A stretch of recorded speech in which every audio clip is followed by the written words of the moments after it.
Hello, welcome to Scale Up Sound Bites, where we discuss bite-sized ideas to help you scale up your team and scale up your career.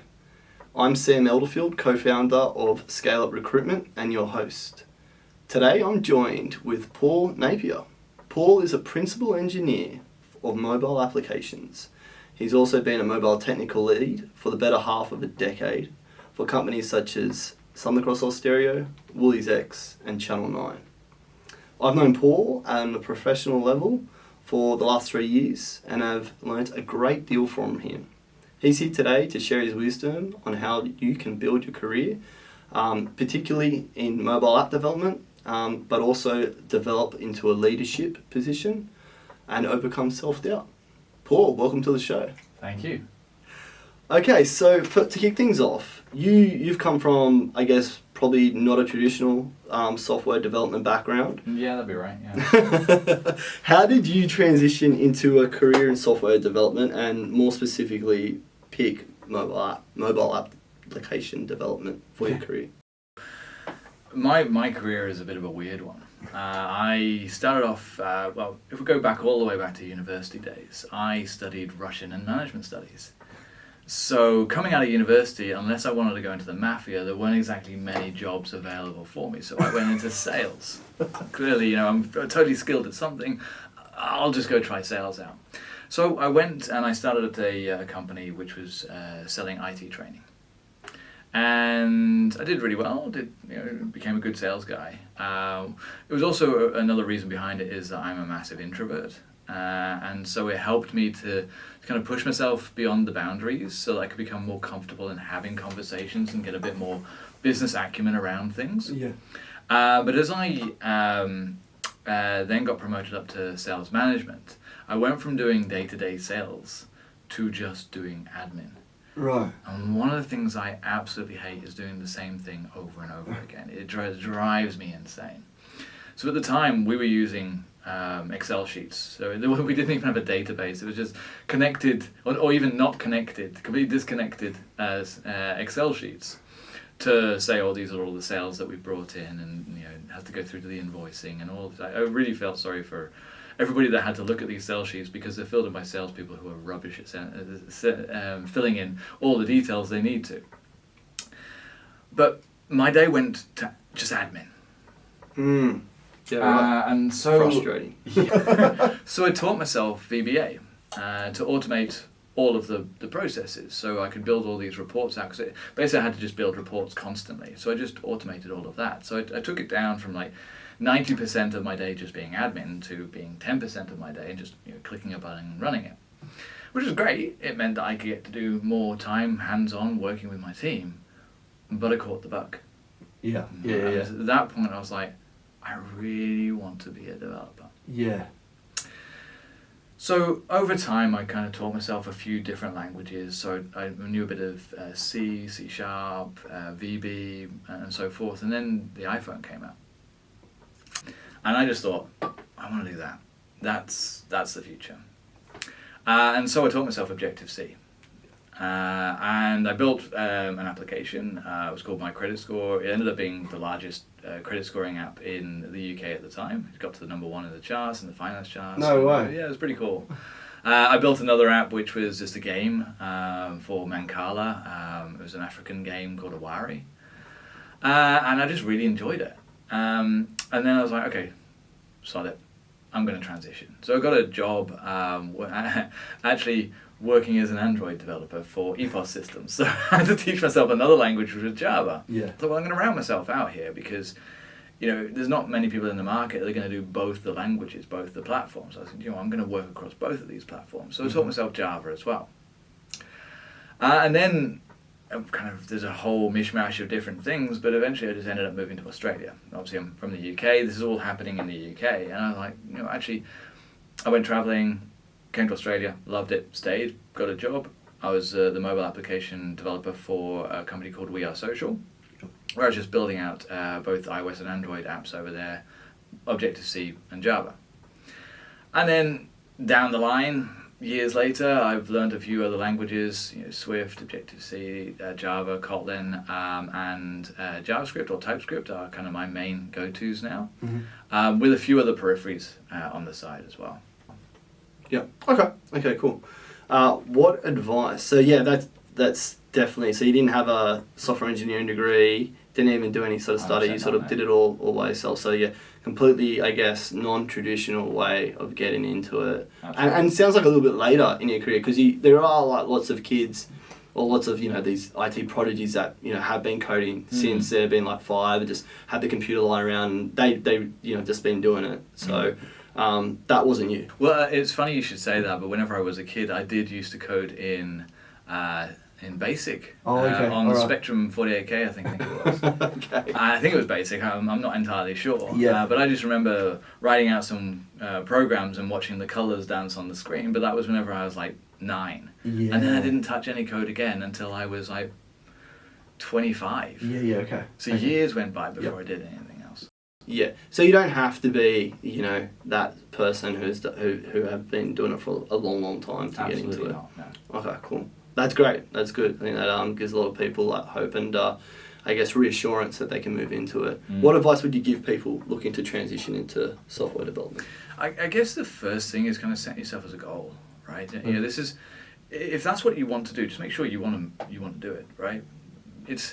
It sounds a lot cooler than sometimes it is. So I think it's actually one of the best jobs in the world that you can do. I absolutely love it. Whenever I wake up and I get to do code, it's the happiest day of my life, because you're basically just solving problems. Yes. Right. Code just happens to be one of the ways that you can solve problems. As a developer, that's not the only way you can solve it. There's many, many more ways that you can do it. But one of the ways you get to do it is by writing code. But I would say that some of the things that you want to do, just make sure you've got a set of training courses. So figure out first of all which language you want to learn. Which space you want to be in. Do you want to be in React Native? Do you want to be in React? Do you want to just be doing pure Swift?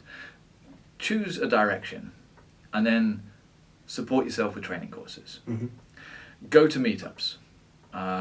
If you get to work around with different people, they will be able to give you hints and tips about how they got into it. Everybody's got a different story of how they got into code. And every one of them is interesting. Right? It's not always just I did comp sci and now I'm a developer. Often it's stories like mine. You'd be surprised how many stories there are about how they discovered a passion, and it gives you tips on how you can get into there. Yeah. And try to find some mentors. People that are going to give you that guidance as you go. You can bounce those ideas off them. And probably one of the most important ones is don't underestimate the value of side projects. Yeah, interesting. Okay, if you have a specific problem that you want to fix, just build it.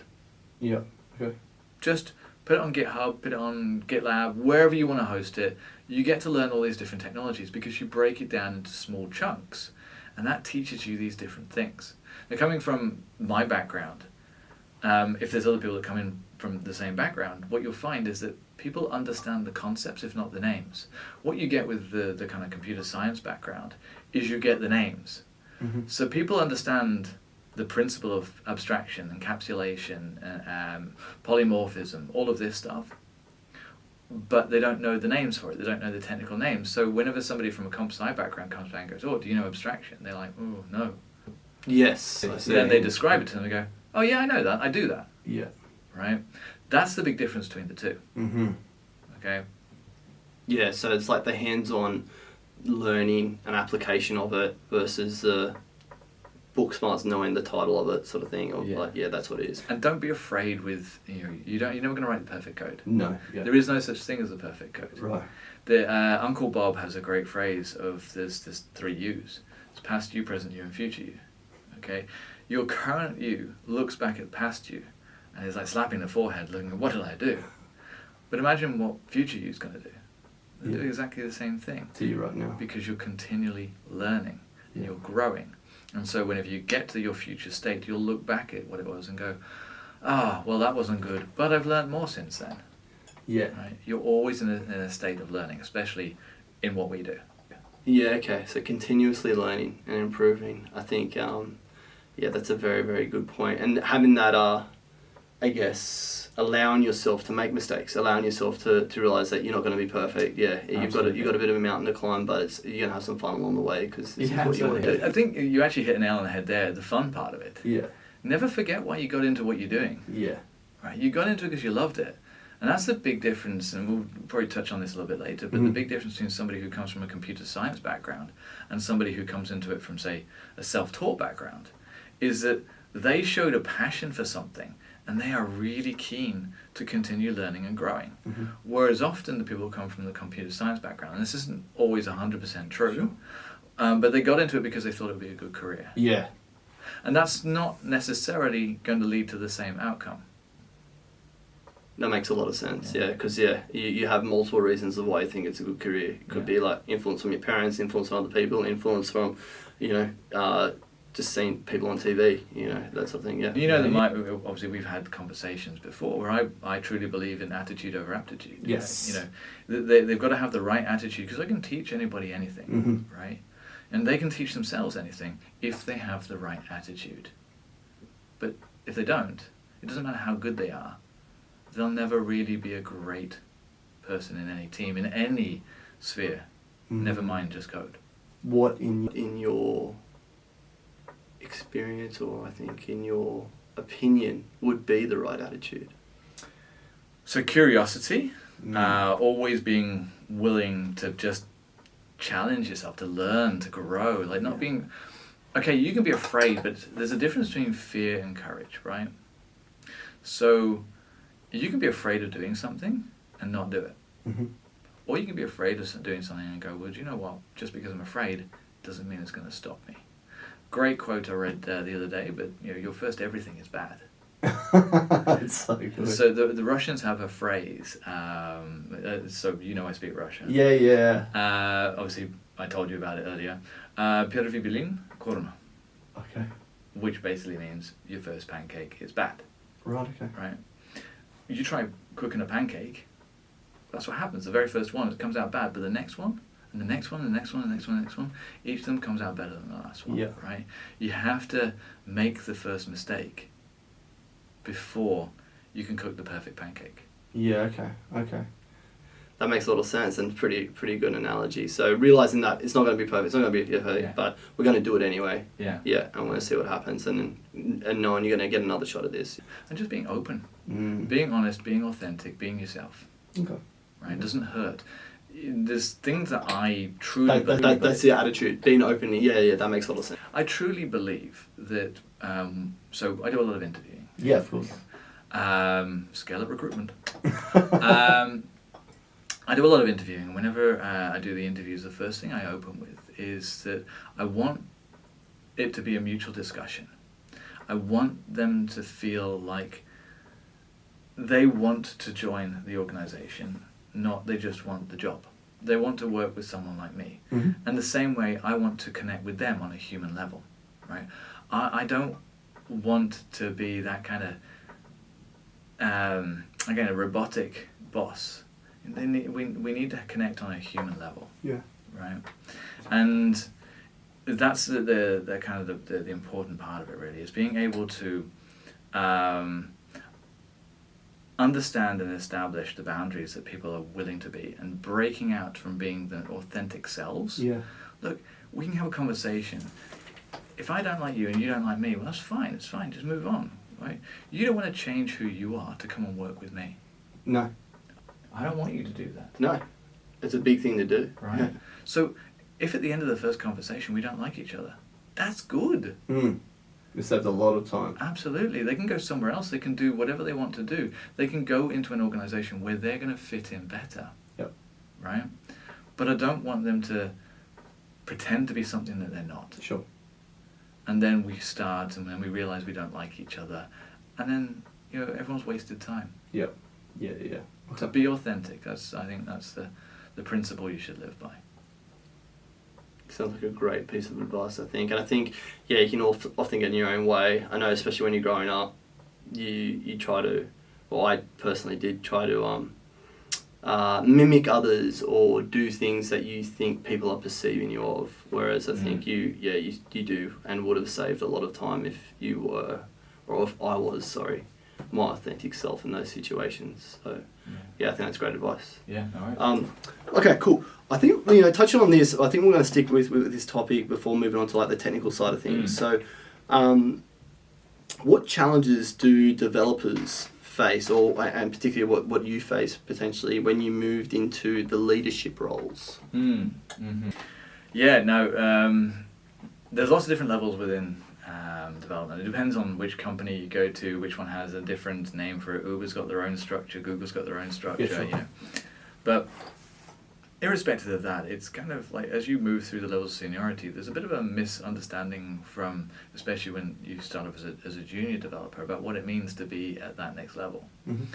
So I work off the principle of spheres of influence. Okay, you have your sphere of control and you have your spheres of influence. Yes. Okay, so a sphere of control would you literally only have two things that you can control, right? Your thoughts and your actions. That's it. Yeah. That's it. Everything else you can't control. After that, it's varying degrees of influence, right? You've got your core group of family, friends. You can influence them more strongly. You have an outside group of friends, acquaintances, colleagues, and then out from there. When it comes to growing in the kind of seniority and then into leadership, it's actually much less about how technically capable you are. It's more about how you can expand those levels of influence, how you can communicate and how you can bring people on a journey.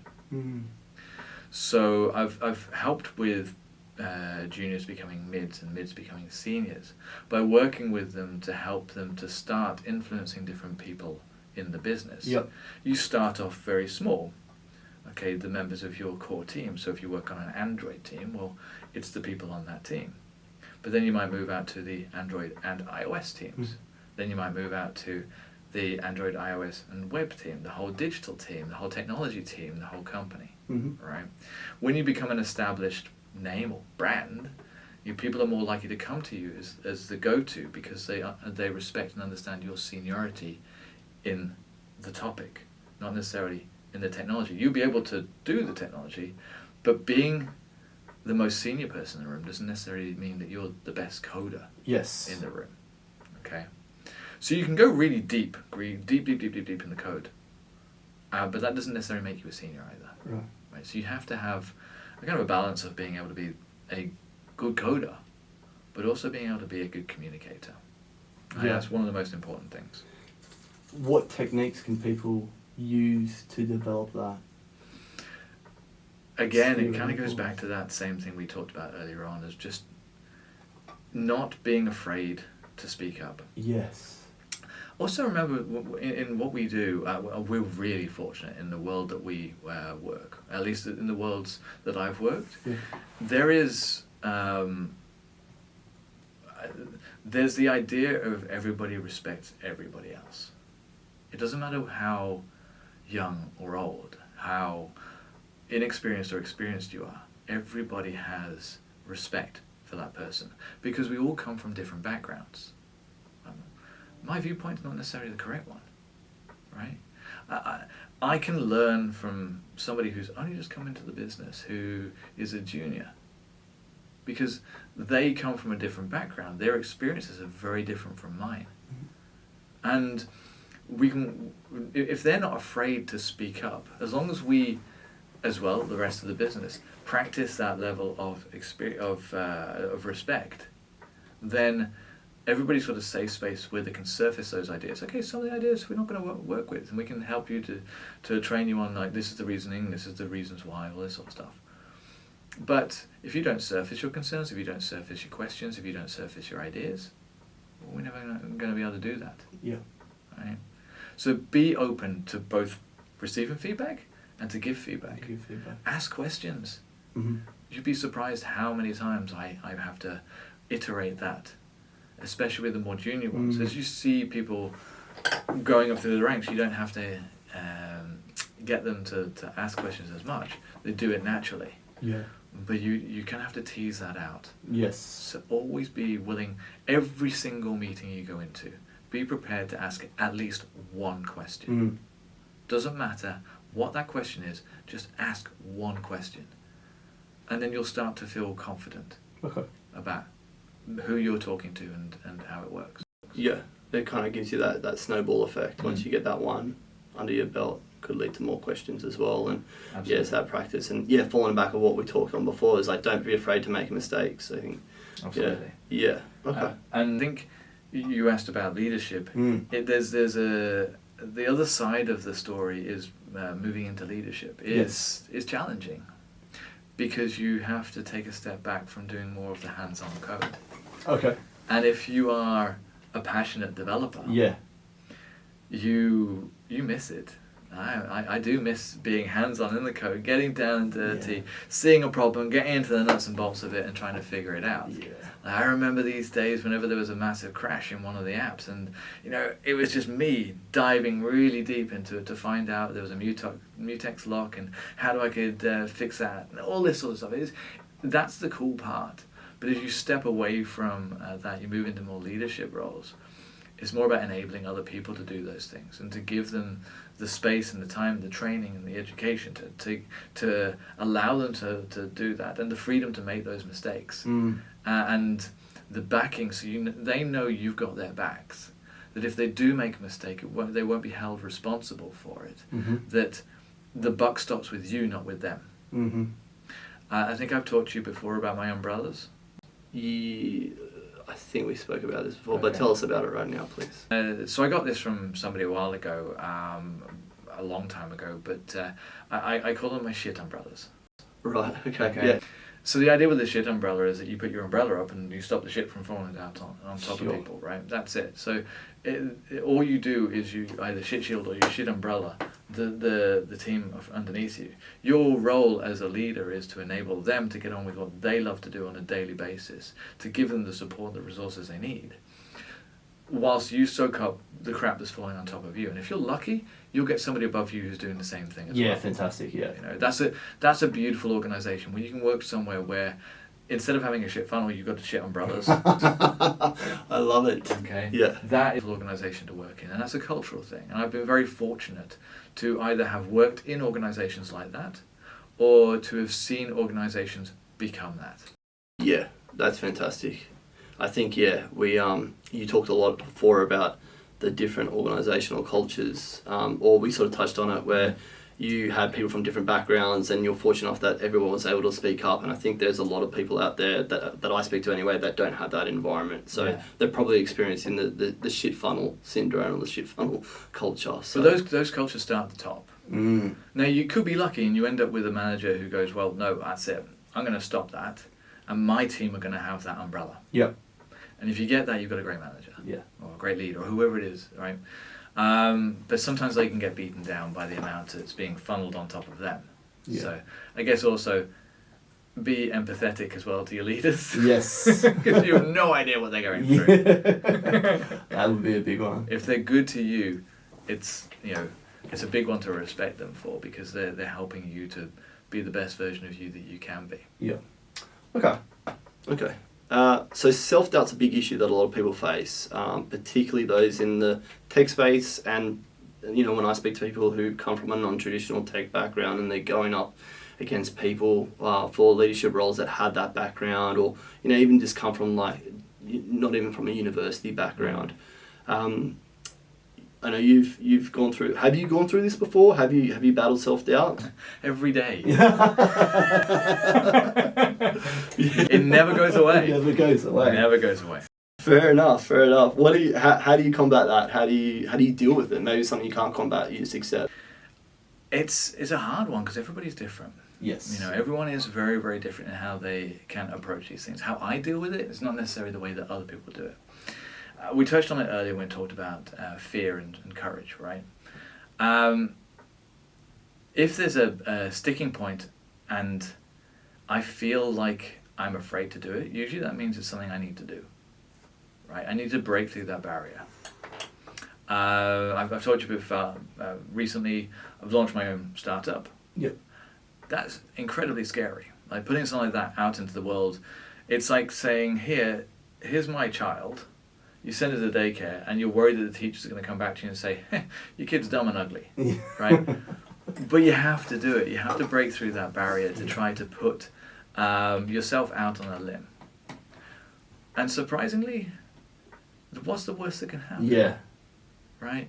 It's a fear of rejection a lot of Mm-hmm. the time. And once you realise, actually, rejection is not that painful, you can start to overcome it. Mm-hmm. Okay? Surround yourself with people who are excited, curious. If you get a bunch of people, they don't have to agree with you. Mm-hmm. Okay? You don't want yes-sayers, but you want people that are going to challenge you. Yes. Have curiosity. That again puts you in a better mind space, because you're then open to then being curious yourself and challenging yourself and getting out in front of people. You're always going to face self-doubt. Every single day. When I became a parent, you would know, Sam. 100%. Yeah, self-doubt. I was every scared. Single yeah, day. I was very, very scared. Yeah. One of the best things in the world that you I can know. ever do. Yeah. Right? The same thing goes with every day at work. There are challenges every day where I don't know what I'm doing. And I just have to get on with it. Yeah. I'll figure it out. Mm. Trust yourself. Yeah. Okay. I actually work off 5 tenets. I have 5 tenets that I follow. Oh, yeah. So when I was younger, I did taekwondo. Okay. And I absorbed those tenets. So you have courtesy, integrity, perseverance, self-control, and indomitable spirit. So courtesy, treat others as you wish to be treated. Fantastic. Yeah. Integrity, be honest with yourself and with others at all times. Okay, the first one's actually one of the most important things. Be honest with yourself. Be honest with yourself. Yeah.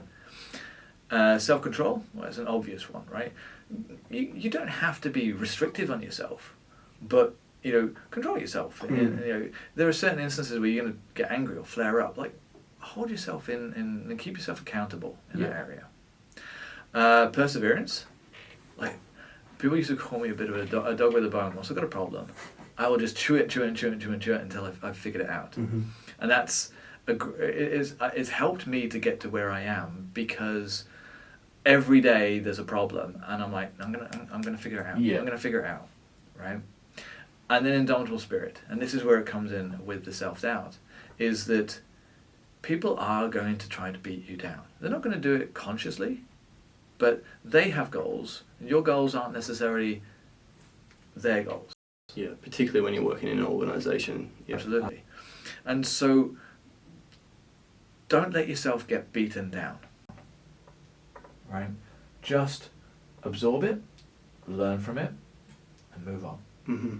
Okay? Every single encounter that you have is an opportunity to learn, an opportunity to grow.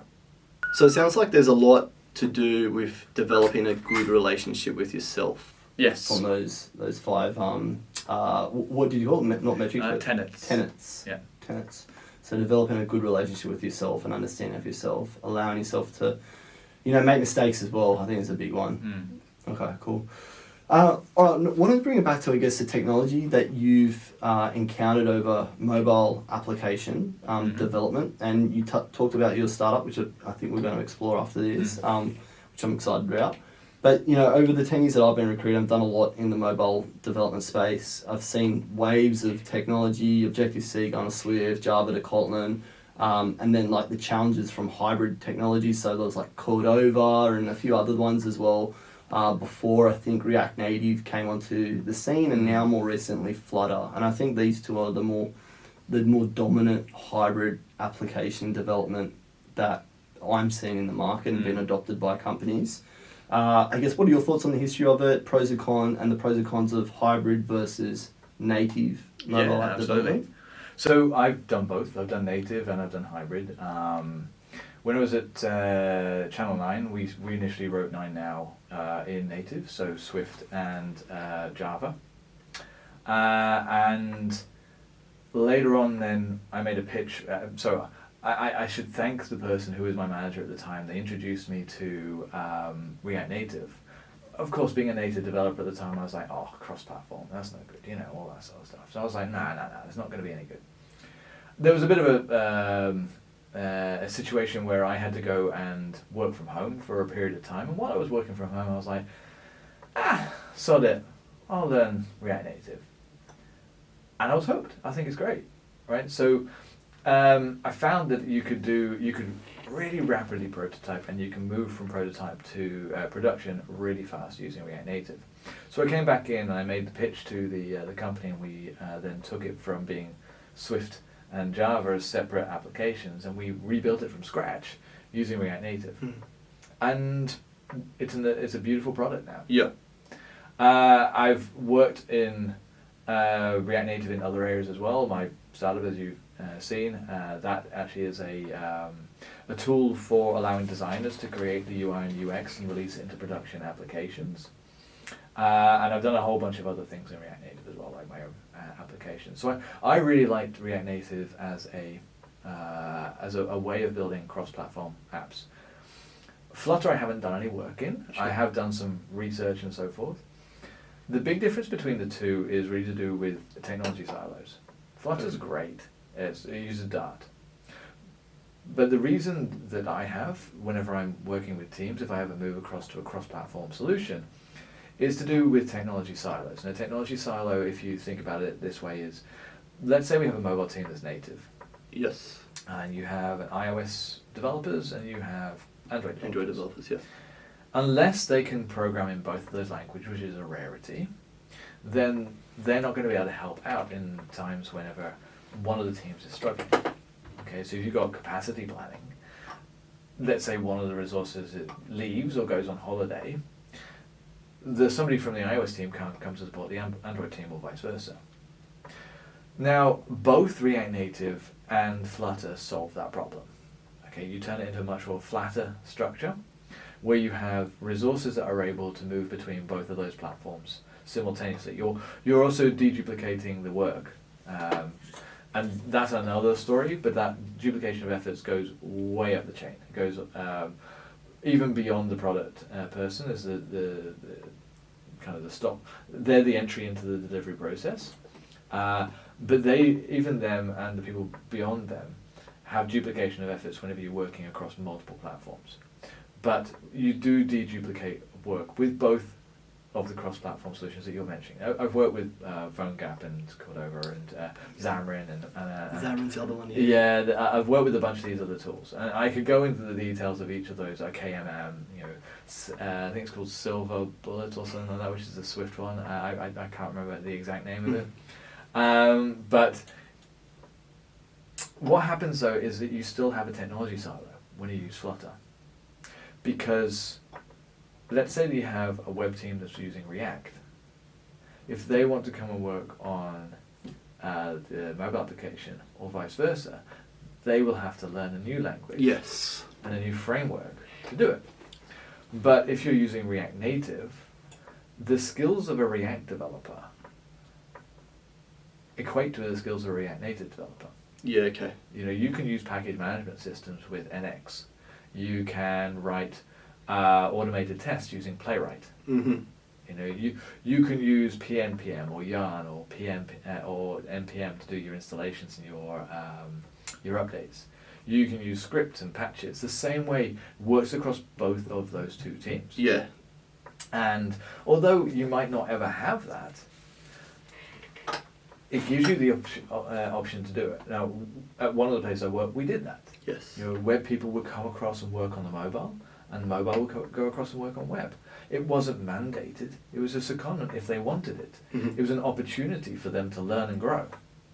And it was much easier to transition across from one to the other than it would be to go from either iOS to Android and back, or from Flutter to React. Yes. Because all they had to do was, now I just need to look at text, views, images, as opposed to divs, spans, and A's. Right? Okay. Okay. I mean, it sounds like there's a lot of pros for going hybrid, like particularly with what you're discussing, like React Native, because that even opens up doors to having that, backup from other developers to come in and help out from your front end team, so your React developers and stuff like that. Would there still be a case to develop in native? Absolutely. Okay. So if your application is more geared towards technologies that are specific to the platform, right? Examples being, maybe you're using more of the gyroscope, or you're working with real C-level or games, that sort of stuff.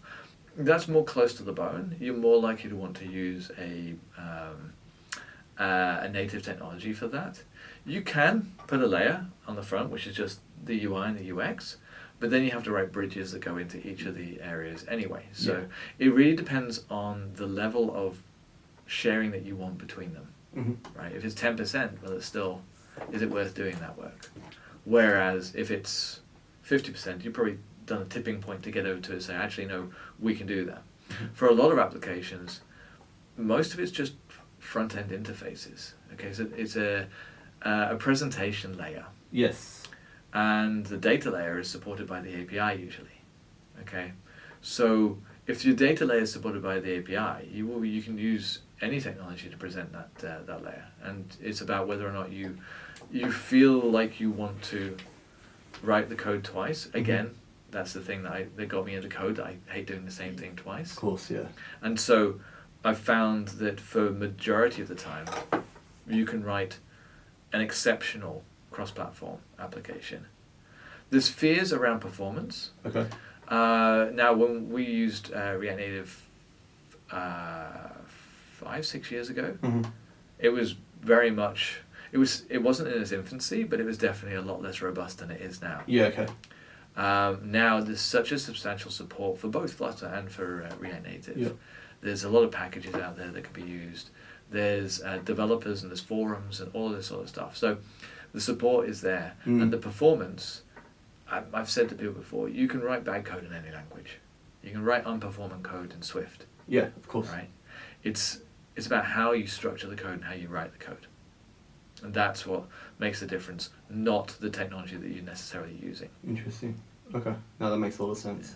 All right, this is a big one I think you're pretty passionate about, and we can probably talk a bit more about your startup as well. But how is AI impacting software development, and in your case, particularly mobile apps? Yeah, sure. I'm all over the AI at the moment. So I obviously I lead one of the teams that I lead is an AI team, AI apps team. Yes. So we look into commercial applications of or business applications of I guess the three different areas that I'm seeing at the moment that are emerging in AI, which are your large language models. And so the examples of that are ChatGPT, Claude Plus, those sorts of models.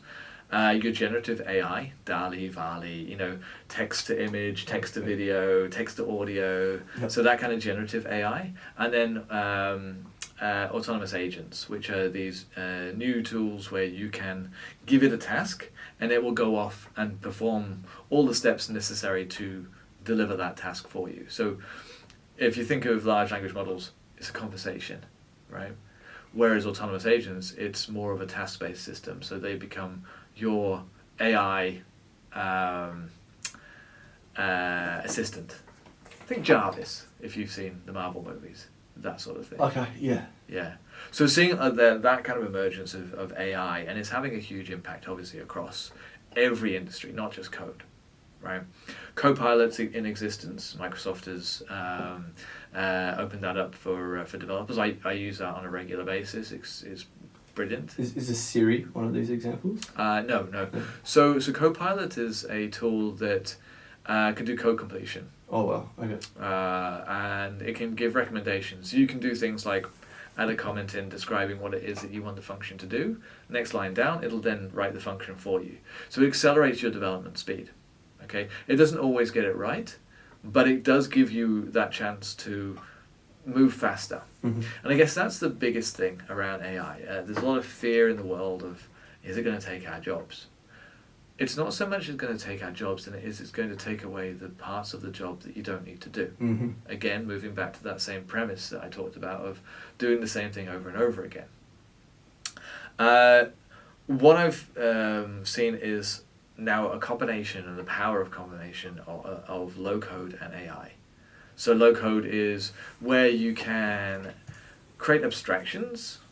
Example being my startup Atometrix. What it does is it provides a user interface, like a Figma type editor, where the designers can design the UI and they can click deploy. And so what would actually be what would take 2 weeks for a developer and a designer to get right between the two of them turns into a 10-minute task for a designer. Wow. And they can just click deploy, Mm-hmm. push it out to any environment they want, add in A/B testing, multivariate testing, so they can test out different variations of how it would look, add theming in across the whole application, all that sort of stuff. It's one of the biggest costs that you would have in any kind of development iteration around any UI development, in especially mobile apps. Yeah. So kind of taking a step back, that exists on web already, but it's never existed for mobile. Yeah. So I built a framework. It's basically three things. So you've got your component management system, your API, and your SDK. And those three combined allow you to have that whole interaction where design it, request it, display it. Mm-hmm. What I've built into that tool is then using things like ChatGPT. So instead of you having to start off and create a view, you can literally describe the view that you want and it will generate that view for you. So you can then tweak it how you want to. So it accelerates the process even further. Yeah. So that powerful combination of AI and low code, it's kind of where the world is moving towards. I think Gartner suggested that the low code industry was going to be around about 50 billion in 2024. So it's a big industry. But yeah, that's kind of the two powerful things. Seeing that acceleration, utilizing tools like low code tools, and AI to support it. Yeah, okay. Fantastic. So that in itself is going to be like one of the main, and we talked about your startup specifically, but you can probably see the way that AI is allowing other developers is to impact that low code. So making it easier for them not to do it as much, or exactly, yeah. taking away the boilerplate work. Right. So again, moving back to what I talked about at the beginning, it's a real core part of me is I hate to do the same things over and over again. Of course, yeah. I think as a developer, what you learn is there's two acronyms. Mm-hmm. There's dry, don't repeat yourself, and then there's wet, Mm-hmm. which is write everything twice. Yeah. Okay, but once, irrespective of whether it's once or twice, once you go, I know we're developers, we're geeks. Once you go past that magic number for you, that's whenever you should start looking at ways of automating that process. And that's what low code is. Okay. It just so happens that certain tools take development out of the hands of developers and put it into what's known as citizen developers or non-developers, just people who don't know any code whatsoever, Mm-hmm. right? That they can just pick up a tool, do something, it generates the code under the hood that then gets delivered to the place that is going to run it. If you can use AI to help expedite that at the starting stage, you've got an extremely rapid way of moving from idea to prototype to design to the delivery. Yeah. Okay, fantastic. So this is going to speed up the process a hell of a lot more. Absolutely. Yeah. Yeah. And particularly if you're applying it to something that, like React Native, that's already speeding up that process in deployment, you're speeding up that process in iteration from design and concept to Absolutely. that deployment as well. Absolutely. So it makes it a hell of a lot quicker. And also, it's great for experimentation. Yeah, prototyping. Absolutely. So if you think in terms of like, again, we're talking about my particular For sure, startup, yeah. but if there's other tools as well around. Yeah. So what happens is there's a big conversation piece that happens between a designer and a developer. Mm-hmm. And what they do is the designer gives them the sketch, Figma, whatever it is, InVision, however they want to present their designs. Mm-hmm. And the developer then goes away and they translate that into code. They bring it back, the designer has a walkthrough, they give feedback, they go away, they do more code, they bring it back. The designer changes their mind and says, actually, no, I want to do this, so they go away and compile. So you have this cycle that happens and it's extremely expensive. With Atometrix, what you can do is they can literally just tinker, deploy, put an experiment to say, okay, I want to have the corners rounder or smaller or to the left or to the right or whatever they want to do, and they can put those tests out into the wild to see which one of them actually gets better feedback, because all of the metrics then associated with those components are all then sent back over the wire. So, the person that had this variation, they get 20% more click-throughs. Well, great. so we'll use that one. Mm-hmm. Okay, but they didn't have to actually get a developer to do the work, to put the experiment in, to change the code, to write in multivariations. Yeah, it's simple. They literally just dragged and dropped and pushed things around, Yeah. added an experiment and clicked deploy. Yeah. And that's it. Okay, fantastic. That sounds fascinating, mate. So where can people find this? Is it live yet? Have you got it out there? Yeah, it's on atometrix.com, so atometrix.com. And they can go get a free account. If they ping me from here, I'll set them up with a test user as well, so that they can get access to all of the features that would usually be on a paid level. Mate, that Quote sounds... scale up. Yeah, quote scale up for 10% off discount. No. I don't know if he's figured out the pricing model yet, but mate, thank you so much for your time. I think we've covered a lot. I think, you know, your wisdom around self-doubt and your journey you come from, and then, you know, finally discussing all these the technical waves in mobile development. There's a lot to unpack and a lot for people out there. So thank you so much for coming in. Thank you for inviting me in. And yeah, we'll speak to you again soon. All the best. That was good.